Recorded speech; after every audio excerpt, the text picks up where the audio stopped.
Facebook just announced they'll charge you $12 a month for an ad-free experience, and honestly, that number tells us everything we need to know about what your data is actually worth.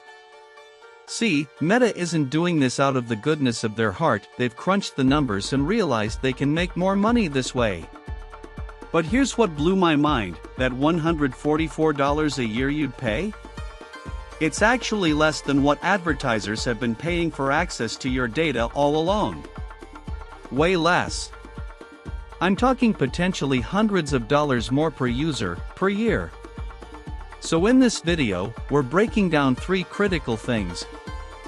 First, the real cost of free social media and why nothing has ever actually been free. Second, the psychological trap that makes this subscription feel like a deal when it might not be. And third, whether you should actually hand over your credit card or keep letting Meta profit off your digital footprint. Let's start by talking about what free has really been costing you for the past 2 decades. Here's something wild that most people don't realize: you've been paying Meta this entire time. When I first saw the $12 a month subscription announcement, my immediate reaction was, why would I pay for something that's free? But here's the truth bomb: it was never free. Meta made over $116 billion in ad revenue last year. Let me break that down into real numbers that actually matter to you. With roughly 2 billion daily active users, Meta is pulling in about $60 per person per year just from showing you ads. That's $5 a month they're making off your eyeballs, your clicks, your data. Now compare that to the $12 monthly subscription they're offering, which comes out to $144 a year. Wait, so they make $60 from ads but charge $144 to opt out? The math seems off until you realize what you've actually been trading. Every time you scroll through Instagram at 2 a.m., every time you mindlessly check Facebook during your lunch break, every time you see an ad for those shoes you looked at once 3 weeks ago, that's the real cost. I had a friend who tracked her social media time last month and it was 47 hours. 47 hours. If she values her time at even minimum wage, that's like $340 worth of attention she handed over. And Meta knows exactly how much that attention is worth because they've built an entire empire on it.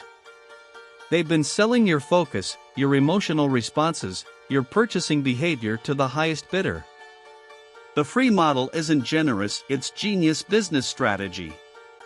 They've convinced 2 billion people to pay with something way more valuable than $12 a month.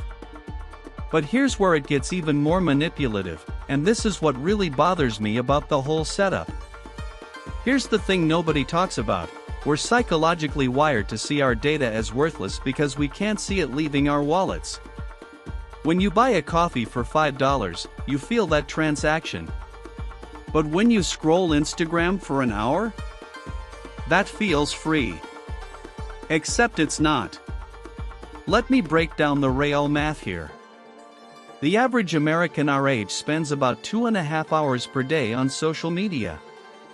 Let's say you could use just one of those hours to freelance, drive for a gig app, or build a side project. At even $15 an hour, that's $105 per week you're trading for dopamine hits and cat videos. That's over $5,000 a year. And here's where the psychology gets really sticky: the sunk cost trap. You've got 8 years of photos on Instagram. Your entire college experience lives in those Facebook albums. You've built this digital identity, collected these connections, and your brain screams that walking away means losing all of that investment. So you stay, even when you know the deal sucks. Meta's counting on this. They've studied the exact dopamine release you get from notifications, the specific shade of red that makes you click, the algorithm that keeps you scrolling just one more minute. They've turned your attention into a science, and that attention has a dollar value to them. Remember, if they're willing to charge $12 to turn off ads, they're making way more than $12 per month from your data and attention right now. Which brings us to the actual question you're probably wondering: should you actually pay for this subscription, or is there a better move here? Okay, let's do the actual math because this isn't financial advice, but it is basic arithmetic that every broke 20-something should run. Meta's subscription costs $12 per month, which comes out to $144 per year. That's roughly 15 Chipotle bowls, 2 months of Spotify Premium, or half a decent pair of sneakers. Now ask yourself, what are you actually getting for that money? If you're spending 3+ hours daily on Instagram and Facebook, scrolling through ad after ad, the mental bandwidth you save might actually be worth it. I'm talking about the cognitive load of seeing targeted ads for things you almost bought last week, the decision fatigue from constantly being sold to, the time lost watching 15-second promos before every reel. For someone who's essentially living on these platforms for work or content creation, that $144 could be a legitimate business expense that protects your focus. But here's the reality check: if you're spending less than 3 hours daily on Meta platforms, there are way better money moves for that $12 a month. You could put it toward paying off high-interest debt, start a micro-investment account, or literally just buy yourself coffee twice a week as a sanity fund. The opportunity cost matters here.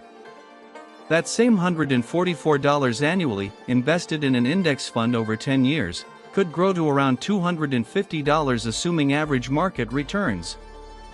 I'm not saying don't subscribe, I'm saying run your own numbers based on your actual usage patterns. Track your screen time for a week, calculate how many ads you're actually seeing, and decide if buying back that mental real estate is worth more than the other things you could do with that money. Because at the end of the day, this is about understanding your personal value equation, not Meta's pricing strategy. So let's wrap this up and talk about what this whole situation really means for your relationship with money and tech. Let's bring this all together. We've covered how free platforms like Meta actually cost you thousands of dollars per year in attention and data value. We walked through the psychology trap, how they engineer infinite scroll and dopamine hits to keep you hooked and spending more time than you intended. And we broke down whether that $12 monthly subscription actually makes financial sense for your specific situation.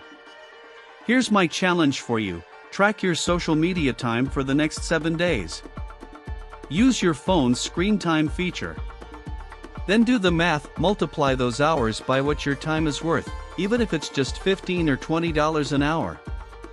Compare that number to the $144 per year subscription cost. The answer might surprise you. Drop a comment below and tell me, are you paying for ad-free Meta, staying free, or deleting the apps entirely? I genuinely want to know what you decide. And if you're ready for more money mindset shifts that actually impact your wallet, hit that subscribe button because next week we're diving into something even more controversial: why your daily coffee habit isn't the problem, but your denial about it might be costing you way more than $5. Would you choose more income or fewer expenses first?